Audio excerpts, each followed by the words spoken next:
台湾的艺术水阁好，国情解说2句话，含你做参考。解说，解文说理。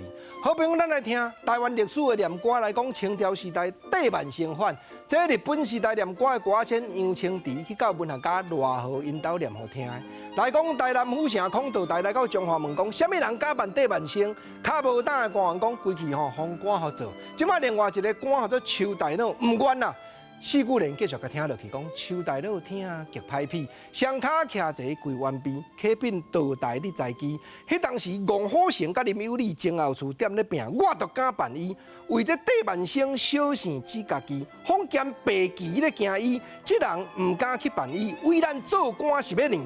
孔道台听得笑眯眯，乌灵出一支交代邱大佬下协台2人亲命令。这事为恁办，若是出了帝万星的首级来告知，甲恁行文上顶台来互你。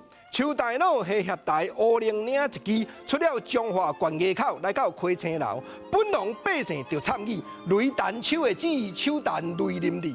3月18破大墩，大小官员会拢死。好，邱大佬讲，迄当阵吴凤林家因后厝甲前厝咧拼，后厝野旗起来林立成，前厝林文察、林有利，因2个拼顺，我就敢办啊！这算地，这算小事呢。伊野红旗咧起义，咱白旗，咱做官也唔敢办，伊是要年。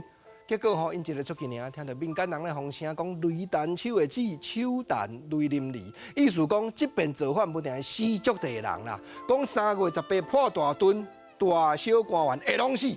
消息传来到孔道台耳孔内，即马就爱讨救兵哦。过来念歌继续讲，孔道台听一件心惊疑，就调4地处王虎成反复你。民众甲我加请400名，保了邱大佬下协台，2人到大墩总未迟。王虎成民众请完毕，保了邱大佬大墩去，红旗文在机，将过大墩围甲绵，挑夫挑担掠着挂耳片，挂甲大武坑。李林官府掠着挂头章，有的抬无死，放伊。归去府城甲家己，田头李亚祥上阵上惊死，保了下协去要阿大武安心记，连累协台一条性命自尽死。孔道台找向讨救兵，就是头拄仔咱咧讲，吴凤林家有分前后厝，后厝的林立成讲归去，民众甲我加请400名，甲我调一寡救兵去保护下协台，保护邱大佬。结果头拄仔咱听到念歌咧念，讲田头李亚祥上届惊死，连累下协台，打去自尽啊啦。帝万星起义，过来剧情安怎有变化？解文说理继续对好调，新有一歌诗继续甲听落去。